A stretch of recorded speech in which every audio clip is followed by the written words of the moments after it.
Bonsoir à toutes et à tous et ravi de vous retrouver comme tous les soirs sur Média TV dans 60 minutes pour comprendre. Nous sommes en direct et nous sommes le lundi 4 janvier 2016. Bienvenue dans cette première émission de l'année 2016 et à cette occasion, j'aimerais vous présenter tous mes vœux de bonheur et de réussite pour cette nouvelle année. Ça sera pour nous une nouvelle année bien sûr de décryptage de l'actualité. Et comme tous les soirs, vous le savez, nous allons décrypter, vous donner les clés qui vont vous permettre de mieux comprendre ce qui fait l'actualité nationale et internationale. Nous le faisons en votre compagnie. N'hésitez pas à continuer à réagir sur les réseaux sociaux, la page Facebook de Média TV ou sur le compte Twitter de l'émission #60MPC. Vos questions nous permettront d'alimenter notre discussion tout au long de l'émission de ce soir. Les invités qui ont accepté d'être avec nous ce soir en ce début d'année sont monsieur Mohamed Alaoui Abdelaoui, vous êtes directeur général de la Caisse marocaine des retraites. Bonsoir, merci d'avoir accepté notre invitation.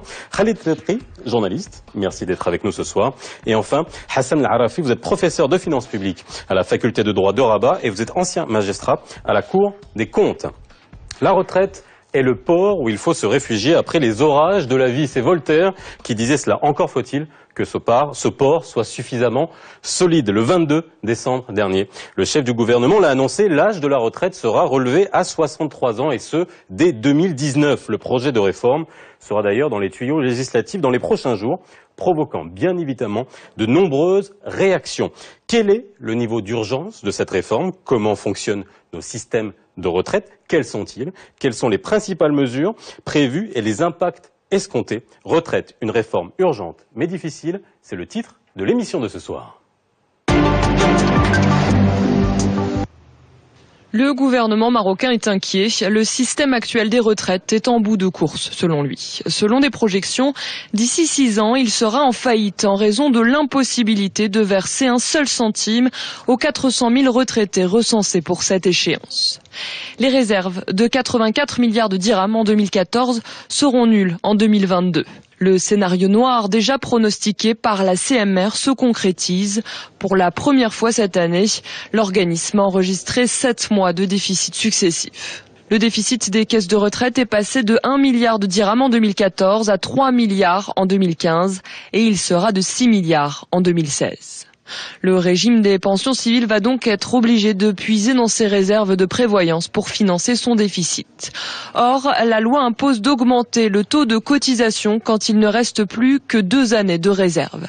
Il sera donc procédé de manière automatique à une hausse du taux de cotisation de 20% actuellement à 28% à partir du 1er janvier 2019.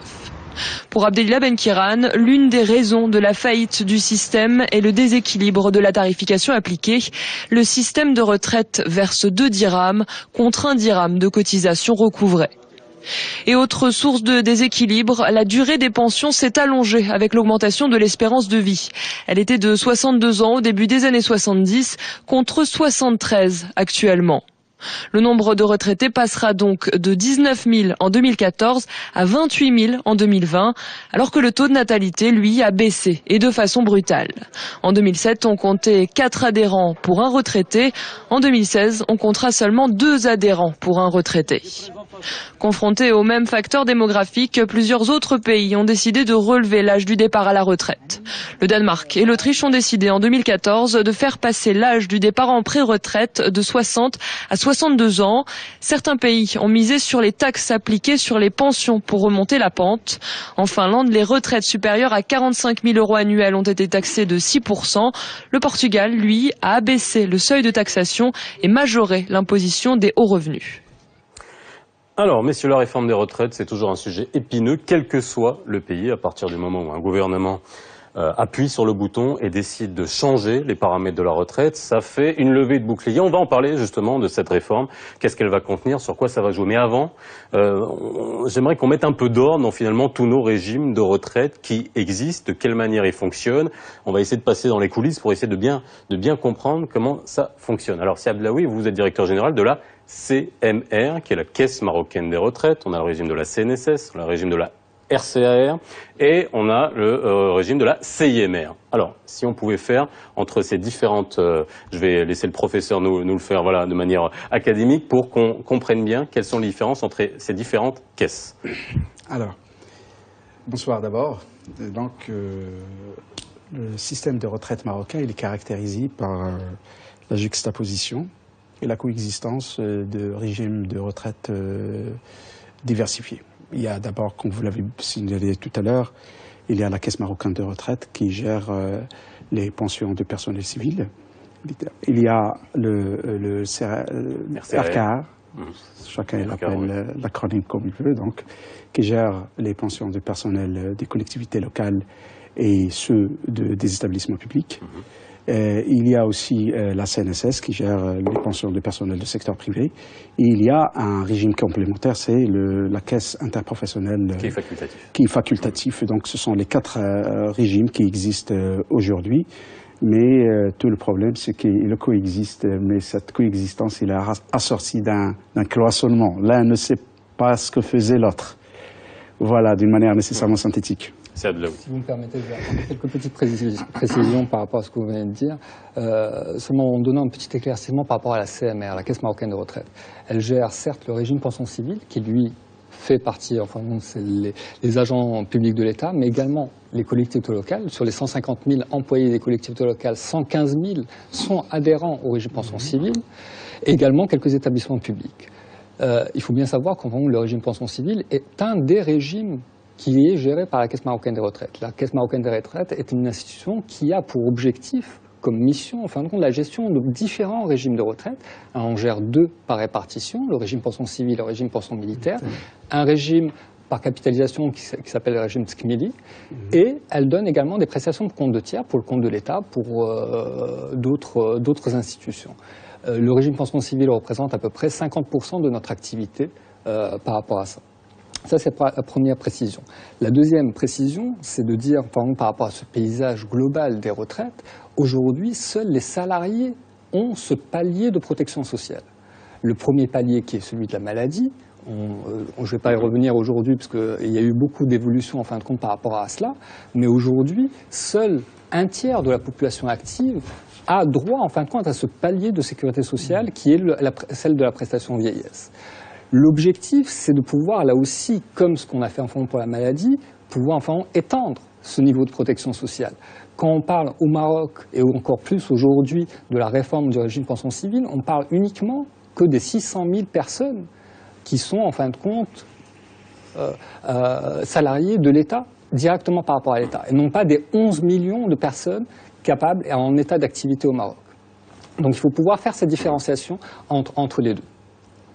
Alors, vous dites, là, vous nous avez dit quelque chose qui est assez intéressant, c'est que tous ces organismes, finalement, sont cloisonnés et ils fonctionnent un peu chacun de leur côté. Dans quelle mesure, on va dire que ces différentes... parce qu'on voit bien que la CMR gère les fonctionnaires, 800 000 fonctionnaires, aujourd'hui on est à peu près à ça, 800 000 fonctionnaires. Vous savez, on verra le nombre de retraités qui sont servis en termes de pension. Aujourd'hui, est-ce que c'est un problème, avant qu'on rentre vraiment dans les problèmes de paramétrage, qu'il y ait ces différents régimes? Il y en a beaucoup d'autres, par ailleurs, dans d'autres pays. Est-ce que c'est un réel problème d'avoir toutes ces caisses-là? Avant de répondre, j'aimerais, excusez-moi, je vais faire une entorse à la règle. J'aimerais souhaiter bon anniversaire à ma fille. Ah bah ouais, voilà. C'est son anniversaire aujourd'hui et je lui demande pardon de ne pas être capable d'être là à la maison. Alors pour ce qui est de votre question, il est vrai que l'une des causes de la quasi pas faillite, l'une des causes des difficultés des caisses de retraite actuellement au Maroc, c'est la présence de plusieurs caisses de retraite. Et parfois, on fait des comparaisons par rapport à des pays, alors qu'on n'est pas dans la même situation. Ailleurs, nous avons un seul système de retraite qui couvre pratiquement tout le monde, comme une couverture universelle, et parfois les privés compensent les publics et vice-versa.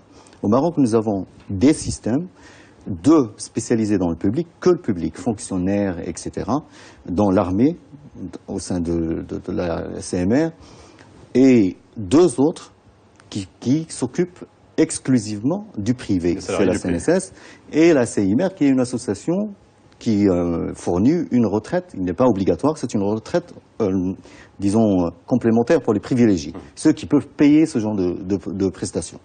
Donc nous avons 580 000 salariés du secteur privé qui sont concernés par la CIMR. Par la CIMR. Voilà. Mais généralement, ce sont des entreprises qui peuvent payer parce que c'est un peu... D'abord, c'est pas obligatoire et deuxièmement, il faut vraiment avoir une assise financière pour pouvoir assurer ce genre de service. Ça, d'un côté. Alors, imaginons s'il y avait un seul système où tout le monde était adhérent, on pourrait imaginer, par exemple, que le secteur privé, qui est appelé à se développer, contrairement aux fonctionnaires de l'État, qui connaissent une stabilité, si ce n'est une régression depuis pas mal d'années, qui pourrait compenser un petit peu les cotisations, on ne se retrouverait pas, peut-être actuellement, dans la situation difficile où nous en sommes. D'ailleurs, la Cour des comptes, dans son rapport de 2011, a relevé ce dysfonctionnement et a pointé la diversité des régimes comme étant l'une des causes, pas la cause essentielle, mais l'une des causes de la faiblesse des régimes de pension au Maroc. Je voudrais apporter une petite précision par rapport à ça. Parce que c'est vrai qu'on compare cette situation, enfin, des différentes caisses au Maroc par rapport à la situation ailleurs à l'étranger. Il faut bien savoir que même à l'étranger, quand vous dites à l'étranger, plus vers le nord Europe ou alors dans les pays qui sont... Plus dans le nord de l'Europe, c'est-à-dire ceux qui ont effectivement une retraite en fin de compte pour l'ensemble de la population. C'était toujours une juxtaposition de différents périmètres de population qui ont été assujettis en fin de compte à cette protection sociale, et c'est la somme de ces différents périmètres qui fait qu'en fin de compte, à un moment donné, on a à peu près les mêmes prestations en fin de compte qui sont données en fin de compte à toute la population. C'est indirectement ce qui a été commencé à se faire enfin au Maroc. On a commencé avec le régime pension civile en couvrant les fonctionnaires, ensuite en couvrant les militaires par le régime pension militaire, en couvrant le privé à travers la création de la CNSS, en ouvrant le RCR à partir des années 70 pour couvrir les personnes journaliers de l'État. Et demain, on créera également un régime pour les indépendants. Toute cette juxtaposition en fin de compte de population fera en fin de compte qu'on étendra cette protection sociale à une plus grande partie de la population active. Et c'est le challenge de la réforme systémique des retraites, c'est de pouvoir créer à peu près des paramètres convergents pour qu'à terme, et là je dis à terme, dans plusieurs peut-être décennies, avoir une convergence même de prestations pour l'ensemble de la population et ne plus avoir ces divergences entre régimes d'un côté ou d'un autre. Alors, on parle souvent de retraite par répartition, retraite par capitalisation. Comment fonctionnent nos systèmes de retraite? Parce que ça va nous permettre de comprendre aujourd'hui les paramètres et cette réforme, justement, sur quoi il va falloir jouer. Pour expliquer d'une manière assez simple et non simpliste aux téléspectateurs quelle est la différence entre le régime de répartition. Moi j'ai vu des formules pour calculer une pension de retraite, j'ai l'impression que c'est Einstein qui a écrit sur un tableau. Ça serait inapproprié de faire rentrer le citoyen dans des formules paramétriques assez complexes. Ce n'est pas notre rôle. Je pense en un mot, le régime de répartition signifie que je suis un actif, je paye par un prélèvement obligatoire la retraite, la pension du retraité d'aujourd'hui. C'est moi qui paye sa retraite. Et ma retraite, elle serait payée par les actifs de futur, de demain. Ça, c'est le régime de répartition. C'est le régime qui est suivi au Maroc. Bon, accessoirement, on a introduit le régime complémentaire à travers la CNSS. Avec une précision que c'est un régime par répartition provisionné, c'est-à-dire quand les cotisations excèdent les prestations, on met l'excédent, en fin de compte, dans des réserves. Voilà. Alors, le régime de capitalisation, c'est une sorte Ce qui n'était pas le cas, excusez-moi, ce qui n'était pas le cas, c'est assez récent, provisionné. Depuis 96, là, depuis 96. On le montre de manière claire, mais même l'État, en payant ses arrières, enfin, on montre. Il faut bien savoir, je vais donner une petite précision, et les gens vont être même étonnés par rapport à ça. À la création en 1930 du régime pension civile, c'était un régime par capitalisation. Ce n'est qu'en 1950 qu'il a été transformé en régime par répartition, un régime par répartition provisionné. Et c'est à prestation définie. Là aussi. Okay. Le régime de capitalisation, c'est un régime où les actifs constituent leur propre épargne et qui vont en profiter par la suite. Et c'est le système qu'on trouve dans les États-Unis. Même en France, c'était avant, parce que pourquoi en 1930, nous étions colonisés par la France. Et la France avait un système de capitalisation. Ce n'est qu'en 1945 qu'il a basculé vers le système de répartition. Aujourd'hui, bon, il y en a ceux qui vénèrent le régime de capitalisation, c'est comme quoi c'est le régime qui a du succès dans le monde, et on a ceux qui vilipendent le régime de répartition, qui est un régime qui est très difficile à administrer, difficilement soutenable. Entre ceci et cela, c'est très difficile de trancher. Parce que pour mettre en place un système de capitalisation, il faut vérifier beaucoup de conditionnalités, parmi lesquelles il faut qu'on ait un PIB important. Il faut qu'il ait un revenu d'abord pour qu'on puisse instaurer un système de capitalisation. Alors dans un environnement marocain, comme vous l'avez signalé, monsieur le directeur général, que aujourd'hui vous avez uniquement le 1/3 qui ont accès à leur retraite, 33% le taux de couverture, signifie que vous avez plus que 8 millions d'habitants n'ont pas de retraite. Donc c'est très difficile, ça serait utopique aujourd'hui de parler d'un régime de capitalisation au Maroc. Voilà. Moi je suis pas d'accord. On peut aller sur un système de capitalisation parce que n'oubliez pas que pas mal de travailleurs de la classe moyenne ont déjà ce qu'on appelle des comptes retraite dans leur banque. Ils le font déjà dans leur banque. Il faut juste, maintenant, en pensant la réforme, il faut ouvrir ce panier. Il y a une croissance à ce niveau-là, mais ça reste encore assez confidentiel. Une croissance de chiffres. Mais ça existe. Chaque année, une croissance de chiffres. Ça existe. Parce que les gens pensent, ils savent. Moi, en tant que salarié du privé, j'ai la CNSS. Demain, je sais que je plafonne à 6 000 dirhams. Et donc, du coup, je m'adresse à ma banque. 4200. 4200, la pension servie. 6 000 dirhams, c'est le montant. C'est le salaire sur lequel on prend la référence. Voilà, c'est 4200. La retraite maximale, si vous avez toutes vos annuités, c'est 4200. Tout ce que je peux avoir. Et puis, je me dis, à 60 ans, peut-être que 6 000 dirhams ne sera pas assez pour moi, et je m'adresse à ma banque pour faire une retraite complémentaire. Et c'est un choix que beaucoup de salariés font actuellement, et je ne vois pas pourquoi on va commencer à le vilipender ou à le pointer du doigt pour dire... Donc ça existe, il faut juste trouver des mécanismes pour qu'il soit intégré dans le système dans le cadre de la réforme. Si vous permettez, en fin de compte, moi je ne serais pas aussi catégorique en fin de compte par rapport à la capitalisation, par rapport à la répartition. Il n'y a aucun modèle pris séparément qui ait donné en fin de compte pleinement ces mesures, que ce soit dans le système anglo-saxon ou dans le système européen. L'idée même de la réforme globale des retraites, qui a été actée à partir de janvier 2013 par la Commission nationale, c'est de créer, et là même par principe de sécurité, différents paliers, et que chacun de ces paliers suive plus ou moins une certaine méthodologie. Ça permet premièrement de sécuriser, au cas où un système venait à collapser ou à avoir des difficultés, l'autre prendra plus ou moins un peu la relève. Vous avez tout à fait raison, aujourd'hui, le système par capitalisation, qui est le palier supplémentaire, existe déjà. Alors, est-ce que vous le prenez directement juste après la CNSS ou est-ce que vous le prenez directement juste après la CIMR? Ça reste en fin de compte un choix et par rapport en fin de compte au niveau où vous êtes. Vous parliez tout à l'heure en fin de compte de public-privé.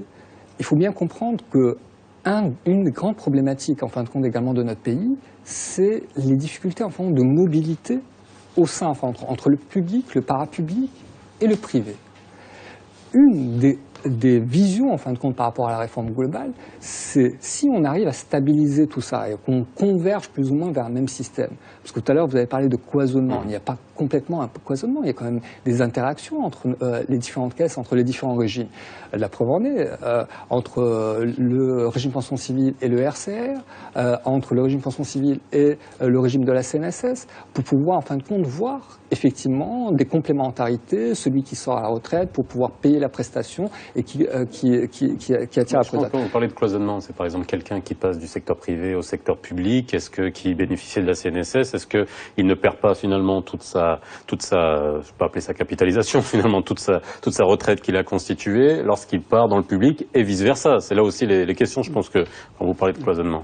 Je pense que ça a été redit depuis 2003. Dans les différents rapports, les calculs actuariels, les rapports des institutions constitutionnelles, notamment la Cour des comptes ou les rapports de l'avis du Conseil économique et social, ce qui permet les grands dysfonctionnements dans notre système de retraite, c'est l'absence de passerelle entre les différents régimes. Donc, ici, ce qui entrave la mobilité entre le secteur privé et le secteur public. Mais je veux rebondir sur la question de répartition-capitalisation. Pour la capitalisation en tant qu'une option, ou un complément, d'accord, ça. Mais au vu des problèmes structurels qui affectent notre système, je pense tabler catégoriquement sur la capitalisation, ça serait une sorte de gageure à mon avis. Voyons les chiffres. Aujourd'hui, la moyenne de la retraite au niveau du public, c'est 6 000 dirhams.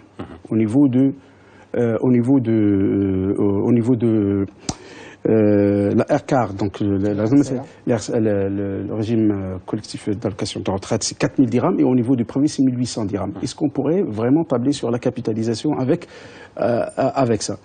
Aussi, au vu des déficits techniques des différents régimes, donc la dette implicite aujourd'hui au niveau de la CMR, elle a atteint 687 milliards de dirhams aux alentours de 2006, et donc nous avons des problèmes à vitesse multiple.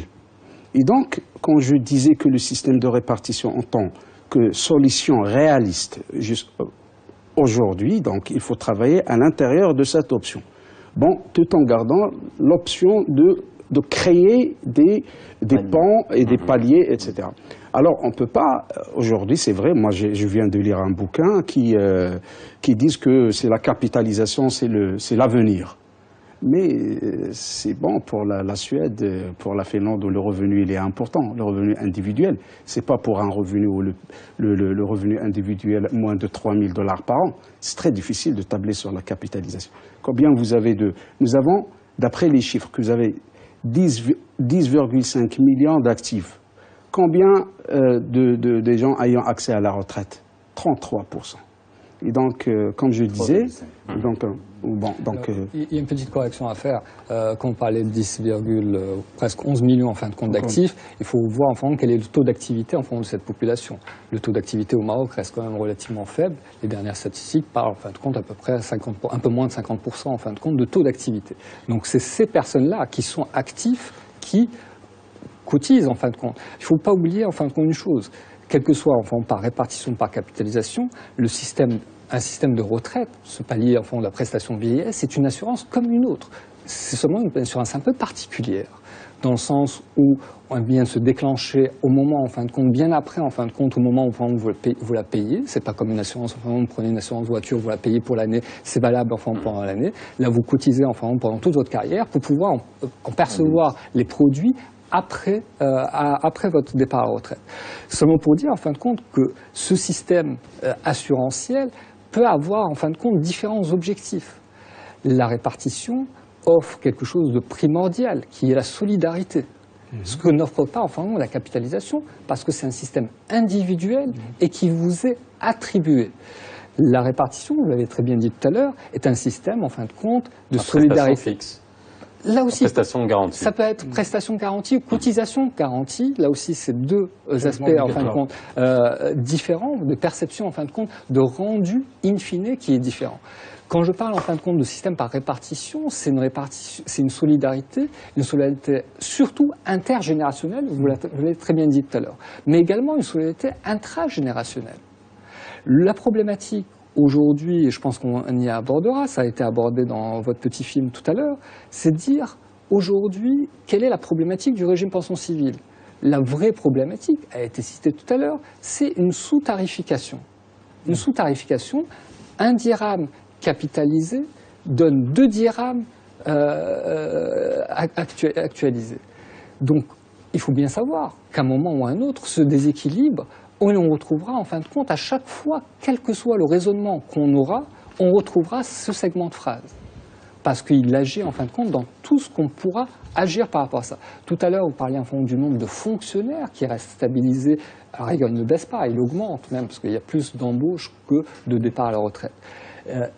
Plus vous embaucherez de gens, étant donné que vous avez ce différentiel de 1 pour 2, là, vous augmentez automatiquement le déficit. Vous l'avez très bien dit tout de suite, là, que le déficit uniquement du régime pension civile, qui concerne 600 000 personnes, a une dette implicite uniquement sur les 50 prochaines années. Je n'ai même pas fait en fin de compte l'exercice sur 100 ans, parce qu'il part en fin de compte de manière croissante en fin de compte sur toute la période. C'est plus que l'État a de dette. Alors justement, il y a une étude actuarielle qui avait été menée en 97 déjà, à l'époque, qui prévoyait un déficit technique en 2007. C'est-à-dire qu'aujourd'hui, lorsqu'on parle de réforme qui va être entreprise, j'ai toujours l'habitude d'utiliser cette expression, c'est comme dans l'éducation, à partir du moment, quand est-ce qu'il faut appuyer sur le bouton et quand est-ce que ça agit? C'est-à-dire qu'aujourd'hui, à chaque fois qu'on retarde cette réforme, finalement, on perd combien? Est-ce qu'on a chiffré ça? Bien sûr, c'est chiffré. Je pense, dans votre commentaire, vous l'avez souligné aujourd'hui, d'après même les déclarations du chef du gouvernement au Parlement, il a dit que l'écart s'exacerbe d'année à l'autre. Aujourd'hui, la différence entre les prestations et les cotisations en 2015, c'est 1 milliard de dirhams. En 2016, c'est 3 milliards de dirhams. Et en 2016, ça serait 6 milliards de dirhams. Donc, chaque jour de retard, il y a de l'argent qu'on perd. Et je pense qu'il y a un chiffre astronomique qui a été déclaré par le ministre chargé de modernisation du secteur public. C'est 60 millions de dirhams qu'on perd chaque jour. Et donc, aujourd'hui, il y a lieu de distinguer entre ce qui est important et ce qui est urgent. Ce qui est urgent, il faut arrêter l'hémorragie et il faut rééquilibrer ou réduire ou tempérer le déséquilibre technique structurel de la CMR. Et ce qui est important, il faut réformer les choses d'une manière assez systémique par la suite. J'ai cité cette étude de 1997, juste pour vous reposer la question de manière peut-être un petit peu insidieuse. Pourquoi maintenant ? Est-ce qu'on tire la sonnette d'alarme beaucoup plus? Est-ce qu'on est vraiment dans une situation extrêmement grave aujourd'hui, plus que l'on était en 1997 ou Il faut juste faire la part des choses. Tout à l'heure, on parlait de la réforme de manière globale, tous les régimes, etc. Maintenant, nous parlons CMR, parce que la réforme du gouvernement... C'est oui. Au sein de la CMR, pensions civiles. On le répète encore une fois, vous vous occupez des pensions civiles, des pensions militaires, et d'un système par capitalisation. Et des prestations de voilà. Donc nous parlons de ça. La réforme du gouvernement, c'est ça exactement. C'est pas une réforme globale. Et c'est une réforme plus ou moins arithmétique. On parle de réforme paramétrique. C'est de l'arithmétique. Combien on doit mettre sur la table pour que le régime soit fiable jusqu'à telle année? C'est aussi simple que ça. Et d'après les calculs, il faudrait qu'on s'y mette maintenant. C'est pour ça qu'il y a urgence. Pour que urgence qu'on mette en place un mécanisme qui pourrait renflouer les caisses des réserves pour que la CMR puisse faire face à ses engagements par rapport à ses cotisants. Et il faut y aller maintenant. Aujourd'hui, vous faites comment? Alors, concrètement, aujourd'hui, pour payer chaque mois les pensions des retraités de la fonction publique? Je vais vous répondre et je répondrai je ferai une petite allusion par rapport à ce que vous venez de dire par rapport au bilan actuariel. Aujourd'hui, nous avons des cotisations patronales, salariales. Ça représente plus ou moins le gros, en fin de compte, de notre dépense. Effectivement, l'année dernière et cette année, vous avez parlé en fin de compte d'un déficit d'1 milliard l'année dernière, mais c'est seulement pour l'exercice 2014.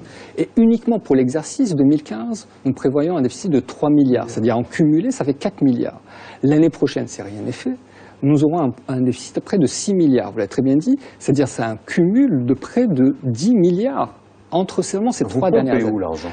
On le pompe sur nos réserves. Sur les réserves de ce régime. Ça a été cité tout à l'heure, il y a un actif à peu près de 85 milliards qui est composé de ces excédents, en fin de compte, entre cotisations et prestations qu'on a eu dans les années postérieures, et également sur les produits financiers qui ont été générés entre-temps. Un tiers de ces réserves, plus d'un tiers de ces réserves, sont constitués de produits financiers et non pas, en fin de compte, de différentiels de cotisation. Et effectivement, nous puisons sur ces réserves pour pouvoir payer le complément qu'il nous faut pour payer nos prestations. En 2022, on n'aura plus de réserves, mais nous aurons encore des cotisations. Malheureusement, elles ne pourront pas couvrir toutes nos dépenses. Je reviens uniquement par rapport au point où vous avez dit parler en fin d'études actuarielles. Il faut bien savoir, en fin de compte, que chaque année, nous faisons un bilan actuariel de ce régime. Et chaque année, nous le faisons même certifié par des experts extérieurs. Moi, j'aime bien, en fin de compte, quand on revient, en fin de compte, à des études actuarielles faites en 97, en 2000, en 2004 ou en 2010. C'est comme si, entre-temps, il ne s'est rien passé dans le précédent pays. Alors, on va voir ça, on fait une petite pause et on reviendra justement sur les contenus de la réforme. Qui ça concerne? Quelle caisse ça concerne exactement? Parce que ça ne concerne pas tout le monde.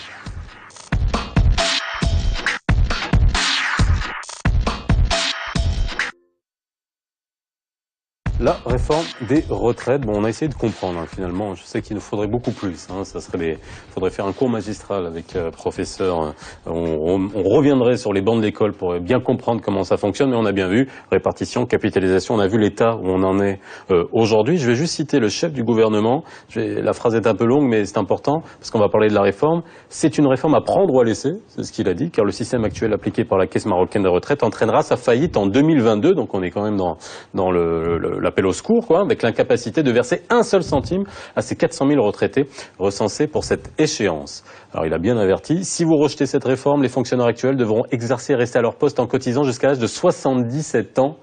Et l'État va injecter 44 milliards de dirhams pour la caisse jusqu'en 2022 avec des tranches annuelles de 8 milliards de dirhams. Quand on entend ça, il y a de quoi quand même avoir peur. On regarde un sujet de Alison Fernandez.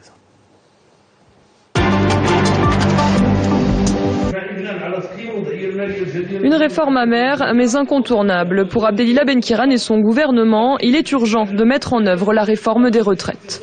Le projet de réforme sera rapidement introduit dans le circuit législatif et devrait entrer en vigueur le 1er janvier 2017. Objectif, relever progressivement l'âge du départ à la retraite. L'idée est de le faire passer à 61 ans à partir du 1er janvier prochain, puis à 62 ans l'année suivante et enfin 63 à partir du 1er janvier 2019. Un bilan sera alors effectué. Le projet de porter l'âge de la retraite à 65 ans, précédemment préconisé par l'exécutif dans la feuille de route, a donc finalement été abandonné. La mesure ne devrait concerner dans un premier temps que la Caisse marocaine des retraites chargée des fonctionnaires. En clair, les salariés du privé affiliés à la CNSS devront attendre. Outre l'âge de la retraite, le gouvernement propose également de relever la contribution de l'État et des affiliés à raison de 4 points chacun sur 4 ans à compter de la date de la réforme. Autrement dit, le coût de cette réforme dans le budget de l'État devrait s'élever à 41 milliards de dirhams lors des 5 premières années, soit une moyenne de 8 milliards de dirhams par an.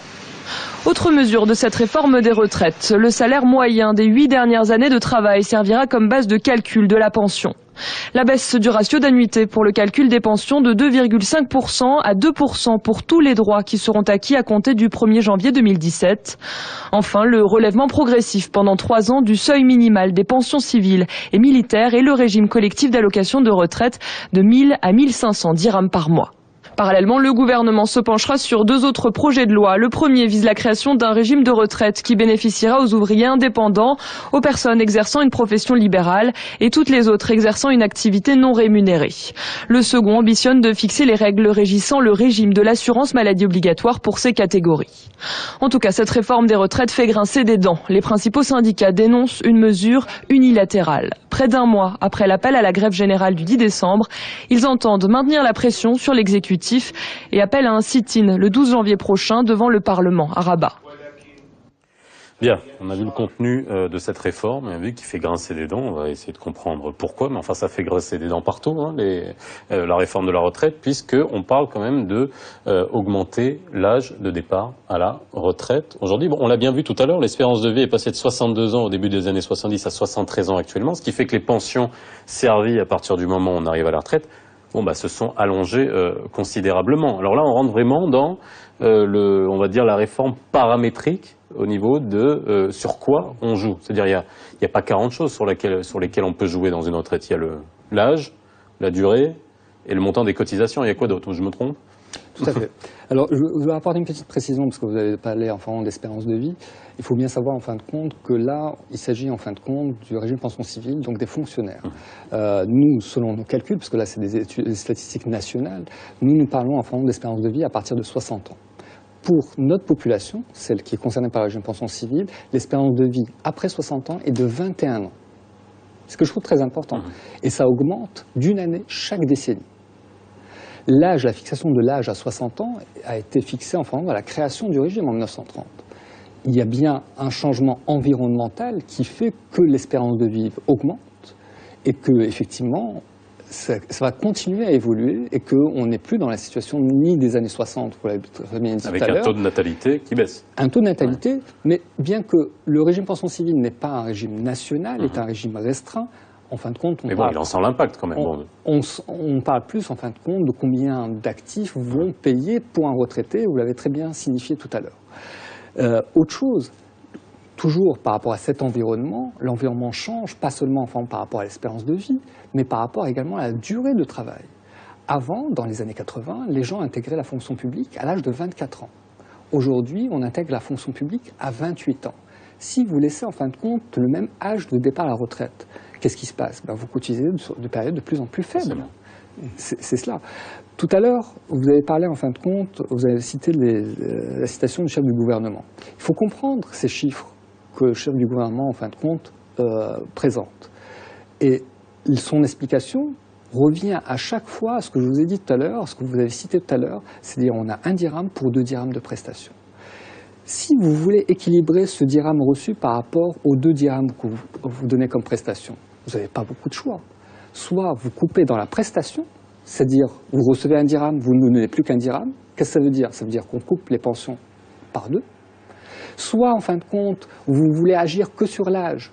Je vous ai parlé tout à l'heure, en fin de compte, par rapport à l'espérance de vie de 21 ans. Mais ça, c'est la pension de retraite principale. Il y a également la réversion qui concerne la veuve et les orphelins. On a les ayants droit. C'est une durée de prestation de près de 33 ans. Donc, si vous voulez, là aussi, couper cette période en 2, vous devrez sortir, en fin de compte, à l'âge de 77 ans. Si vous voulez, en fin de compte, agir sur le 3e paramètre, celui, en fin de compte, financier de la cotisation, si vous voulez, en fin de compte, 1 dirham donne 2 dirhams, c'est que vous allez doubler le chiffre de 1 dirham, c'est-à-dire qu'il faut doubler, en fin de compte, les cotisations et qu'elles passent, en fin de compte, de 20% actuellement à plus de 50% par la suite. Donc, on retrouve l'explication de ces chiffres uniquement par ce principe de 1 dirham, 2 dirhams et l'action est de trouver, en fin de compte, la meilleure adéquation entre ces 3 paramètres pour pouvoir, en fin de compte, avoir un résultat normatif. Juste expliquer un petit peu le ton alarmiste du chef du gouvernement, parce qu'il faut dire les choses comme elles sont. La réforme a été retardée, alors qu'elle devait être entamée il y a pas mal d'années.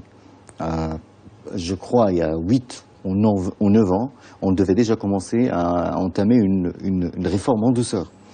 Malheureusement, ça n'a pas été fait pour des raisons politiques, et il ne faut pas revenir là-dessus. Ce gouvernement est mis, comme on dit, les dos au mur. Il faudrait qu'il agisse, il faudrait qu'il fasse quelque chose. Maintenant, ce qui fait grincer beaucoup plus, à part l'âge de la retraite, c'est le fait que le dernier salaire ne sera plus la base de calcul. Parce que c'est ça qui fait grincer. À la fin de ma carrière, je peux prétendre à je sais pas moi, à 20 000 dirhams, à 15 000 dirhams net par mois. Et ce chiffre ne sera plus la base de calcul. Ça sera une moyenne sur 8 ans.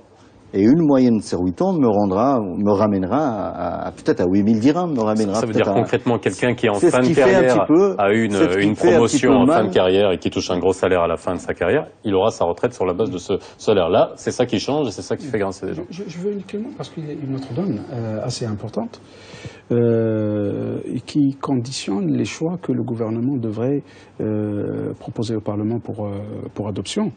C'est que le rapport démographique en matière de retraite, il a connu une évolution baissière importante.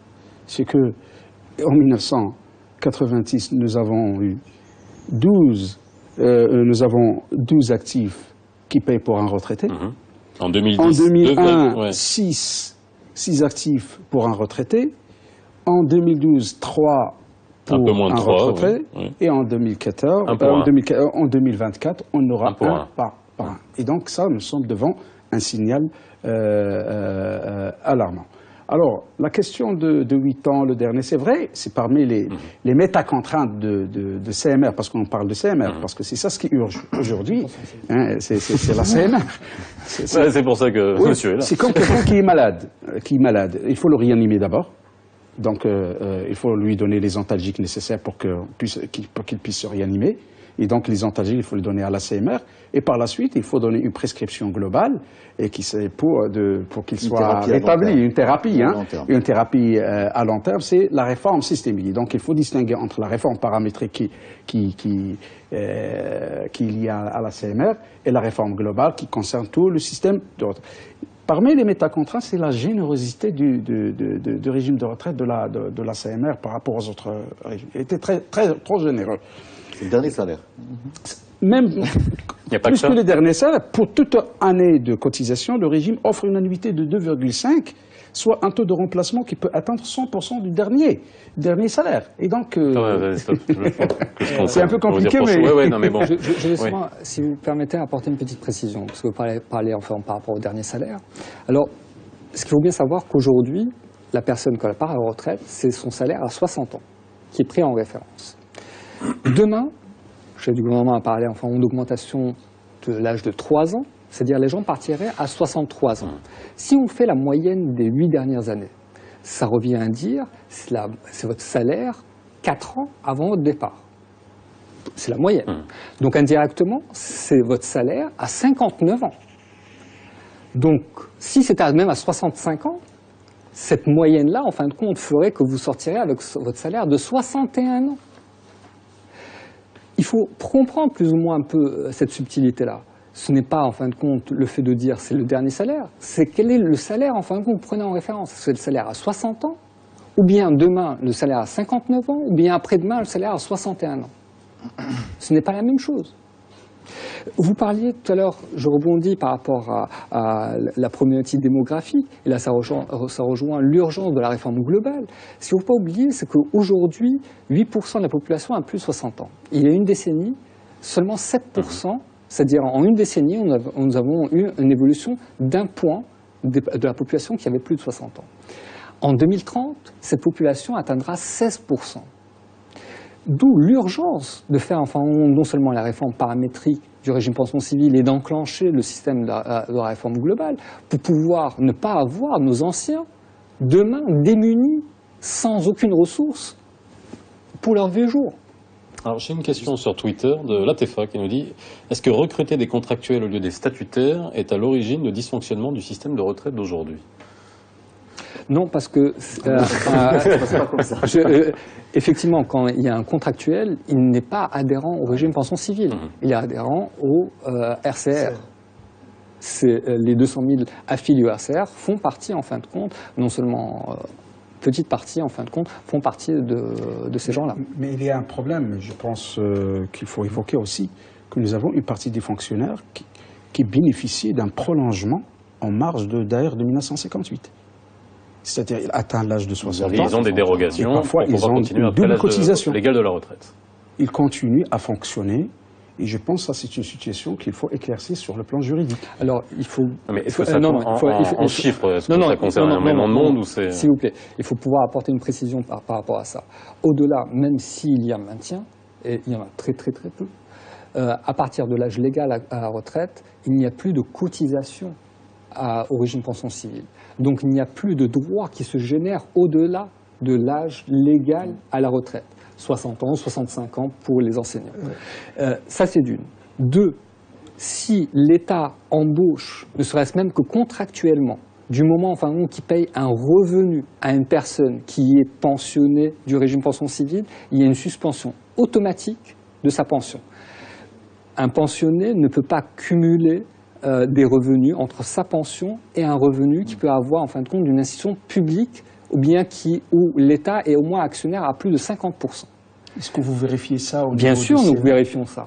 Bien sûr, nous vérifions ça et nous suspendons les pensions et les trésoriers payeurs ont même l'obligation de nous informer si ce n'est en fin de compte Parce qu'à ma connaissance, je n'ai pas de preuves, mais à ma connaissance, je peux vous assurer, il y a des gens qui ont une double cotisation. Alors justement, ça pose la question, alors c'est vrai que je suis obligé de vous la poser, parce que les gens la posent aussi ici sur le compte Twitter, c'est qu'on met ça, bien sûr, le paramétrage, ça va jouer sur le dos du travailleur, du citoyen, et les gens se posent la question sur la gestion des caisses, finalement, de retraite. Est-ce qu'aujourd'hui, ils sont en droit de se demander, vous avez été magistrat à la Cour des comptes, vous savez comment fonctionnent les finances publiques, il y a aussi une transparence à avoir à ce niveau-là.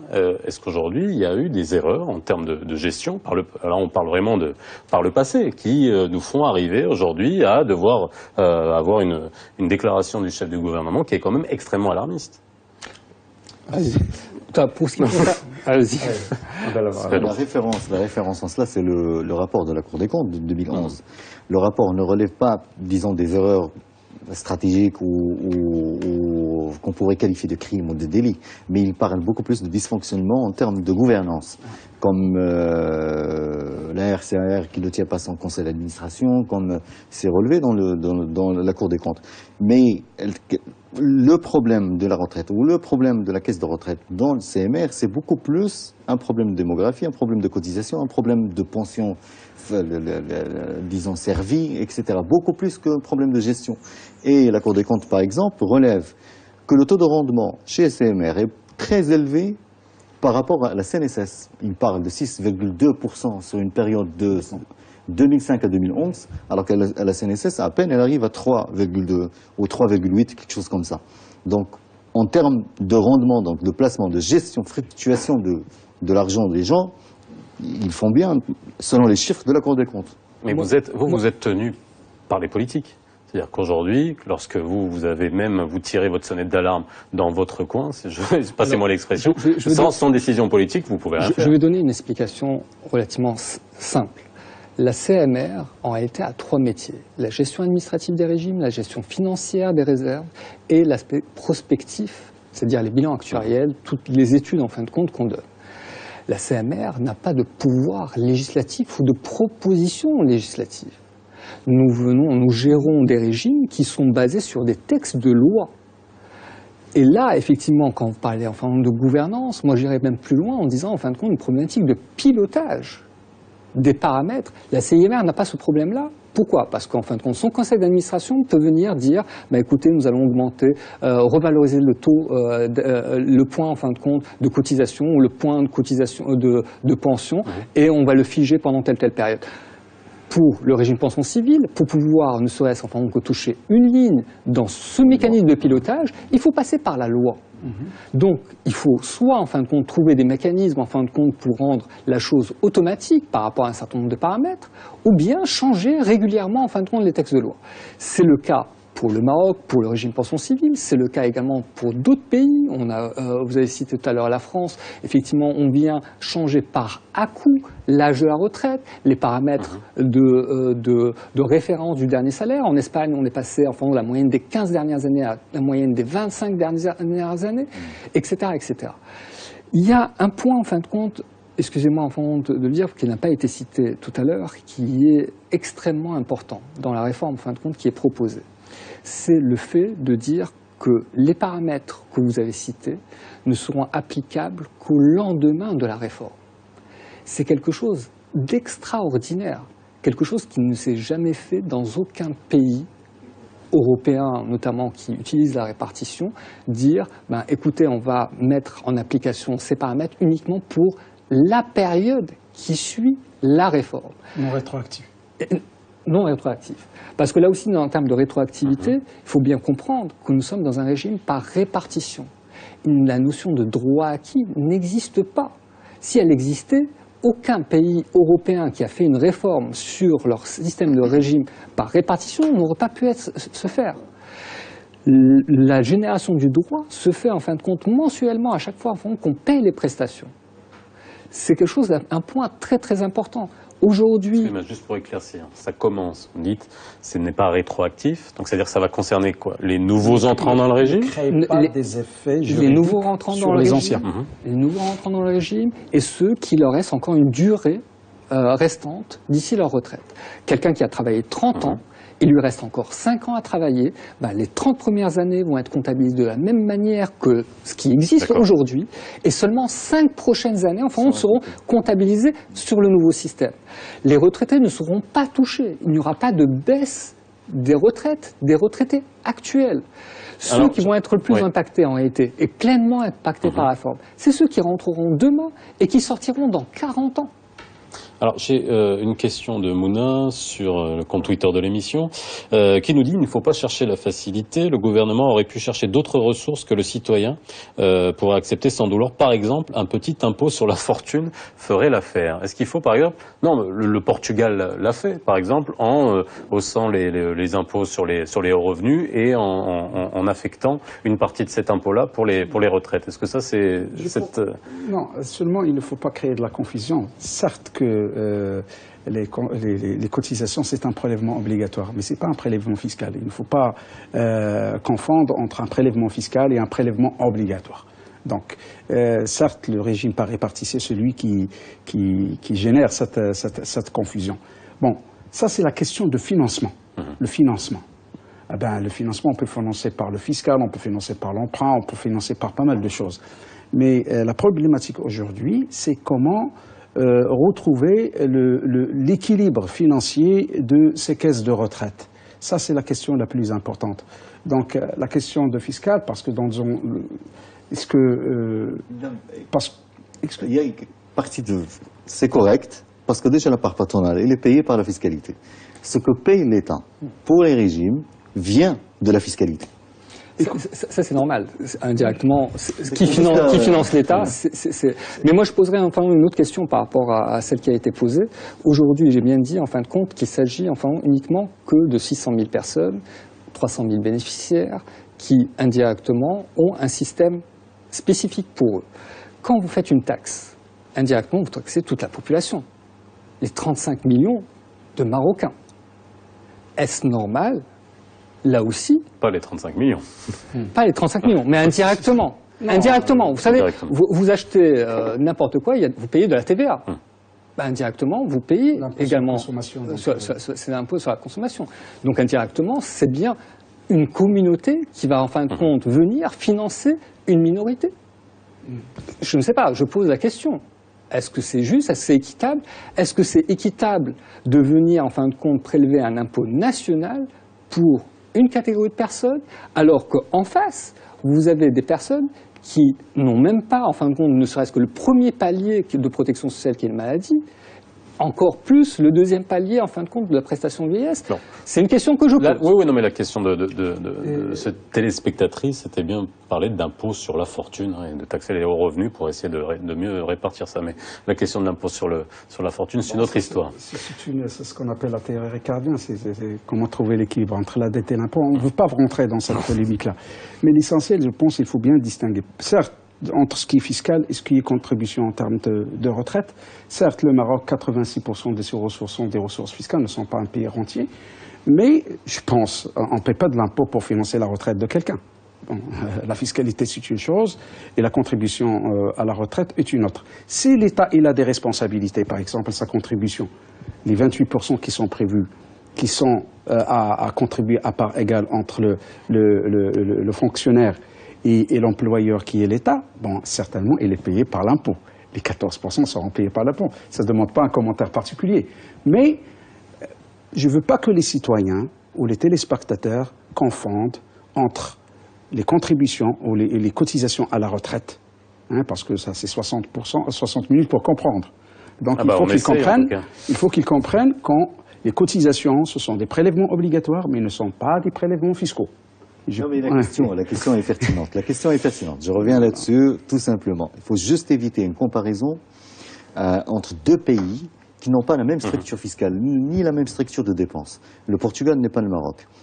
Je trouve l'idée de créer une impôt sur la fortune sexy, mais pas nécessairement pour financer la retraite. On peut le faire pour faire des écoles, des hôpitaux, etc., mais pas nécessairement pour faire, parce qu'on n'est pas dans la même structure. L'investissement, par exemple, le budget de l'État, ils s'endettent pour faire des investissements publics. C'est la plus grosse partie qui intéresse l'entreprise, qui intéresse le développement du pays. On le fait par endettement. On vient de demander à l'État de créer un impôt juste pour payer la retraite des fonctionnaires. C'est un peu...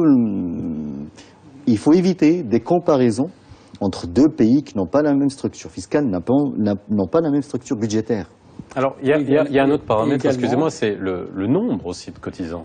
C'est-à-dire qu'aujourd'hui, bon, on a bien vu que ça va concerner, aujourd'hui cette réforme ne va concerner que la CMR, mais on parle aussi de vouloir élargir on va dire la couverture retraite à d'autres types d'activités, à des professions libérales, etc. Est-ce qu'on peut, ce sont des professions libérales qui n'ont pas accès à la retraite, les médecins n'ont pas accès à la retraite, certaines professions libérales. On revient de manière plus globale. Est-ce qu'on peut s'attendre à ce qu'il y ait des décisions fortes à ce niveau-là, qu'on puisse avoir des professions qui vont avoir accès à des régimes de retraite? Ce qui est souhaitable. Donc il y a la réforme systémique, donc il y a une réforme, parce qu'il y a un système qu'il faut réformer dans son ensemble, à travers les différents. Bon, vous avez le CMR, vous avez CNSS, vous avez RCR, vous avez CMR, et donc sont décloisonnés.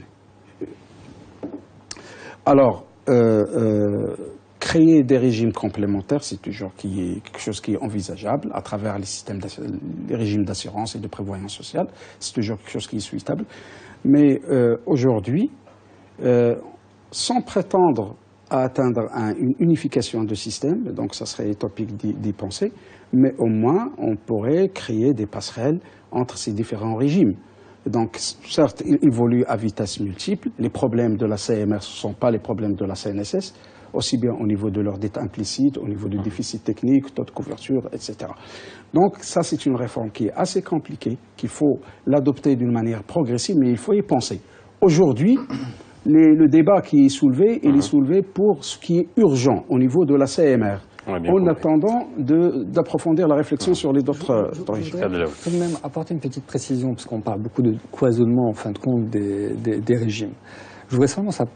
Quand on me dit, en fin de compte, écoutez, il y a un cloisonnement entre la CNSS et la CIMR et l'assurance vie, pour moi, au contraire, il y a une continuité. La CNSS est plafonnée à 6 000 dirhams pour pouvoir apporter une retraite de base. La CIMR, facultative certes, peut-être demain obligatoire, vient donner un palier complémentaire par rapport à cela.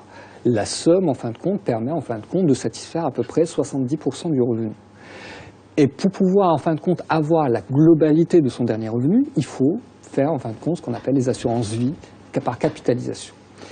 Pour le système, en fin de compte, du régime pension civile, lui, intègre dans son schéma, en fin de compte, la globalité. Vous l'avez très bien dit tout à l'heure, c'est à peu près 100%, en fin de compte, ça peut aller même jusqu'à 100% du dernier salaire.